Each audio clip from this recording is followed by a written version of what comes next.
இவர் கட்டிக்க போற பொண்ணுக்கு தான் இவ்வளவு நாள் மெசேஜ் பண்ணிட்டு இருந்திருக்காரேன்னு பார்த்தா அதான் இல்ல. கட்டிக்க போற பொண்ணோட தங்கச்சி தான் பொண்ணு மாதிரியே இவ்வளவு நாள் ஏமாத்தி மெசேஜ் பண்ணிட்டு இருந்திருக்கா. இந்த விஷயம் நம்ம ஹீரோக்கு தெரிஞ்சதோ ரொம்ப கோபமாகி கல்யாணத்தை தள்ளி வச்சிடுறாரு.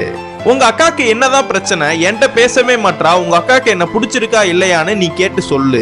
இந்த பொண்ணு அவங்க அக்கா கிட்ட கேக்குறப்ப எனக்கு கல்யாணத்துல விருப்பமே இல்ல, நான் வேற ஒரு பையனை லவ் பண்றேன். இந்த விஷயம் நம்ம அம்மா அப்பாக்கும் தெரியும், அந்த பையன் வேற ஜாதியை சேர்ந்தனால நம்ம வீட்டுல ஒத்துக்க மாட்டாங்க.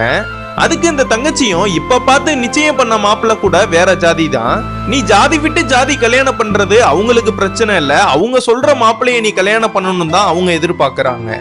மனசுக்குள்ள அந்த பையனை நினைச்சுக்கிட்டு கல்யாணம் இவர் கூட பண்ண போறியே, இதுனா செட் ஆகுமான்னு தங்கச்சியும் கேக்குறா. இதனா கேட்ட இந்த பொண்ணு காலையில விடிஞ்சதுமே அந்த பையன் கூட ஓடி போயிடுறா. இதுனா மாப்பிள்ளை வீட்டுக்காரங்களுக்குன்னா தெரிஞ்சு பொண்ணு வீட்டுக்காரங்க கூட சண்டை போட ஆரம்பிச்சிடுறாங்க. 35 வயசுக்கு மேல ஆகியும் நமக்கு கல்யாணம் ஆகலையேன்னு நம்ம ஹீரோவும் ரொம்ப வருத்தப்படுறாரு.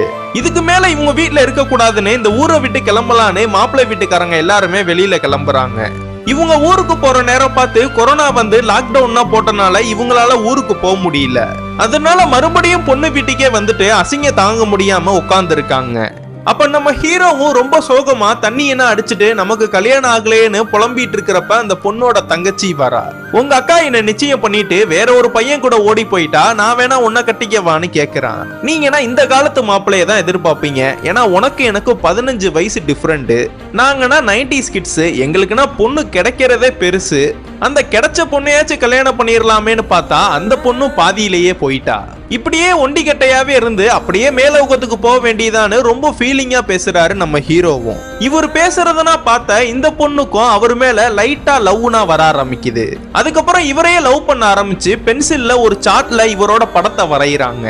அதுக்கப்புறம் இந்த பொண்ணும் நம்ம ஹீரோ கிட்ட வந்து, நீங்க வேற ஜெனரேஷன்ல பிறந்திருந்தாலும் எனக்கு உங்களை ரொம்ப பிடிச்சிருக்கு, எனக்கு வயசு வித்தியாசம்னா பிரச்சனை இல்ல, மாப்பிள்ள ஒழுக்கமானவரா குணமானவரா இருந்தாலே எனக்கு போதும்னு சொல்றாங்க. அதுக்கப்புறம் இவங்க 2 பேருமே ஒருத்தருக்கு ஒருத்தர் பார்த்து லவ் பண்ணவும் ஆரம்பிக்கிறாங்க. அந்த ஓடி போன அந்த பொண்ணு அந்த பையனை கூட்டிட்டு வந்து போலீஸ் ஸ்டேஷன்ல வெயிட் பண்றா. இந்த பொண்ணோட வீட்டுக்காரங்க எல்லாருமே போலீஸ் ஸ்டேஷனுக்கு வந்து ஒரு வழியா இந்த பையனையும் மாப்பிள்ளையா ஏத்துக்கிறாங்க. இந்த பொண்ணு காலேஜ் படிச்சிட்டு இருக்கறனால நீ 3 வருஷம் படிப்பை முடிச்சதுமே நான் உன்னை கல்யாணம் பண்ணிக்கிறேன்னு சொல்றாரு. அந்த 3 வருஷம் முடிஞ்சதுக்கு அப்புறம் ஒரு வழியா நம்ம ஹீரோக்கும் அந்த பொண்ணோட தங்கச்சிக்கும் நல்லபடியா கல்யாணமும் ஆகுது.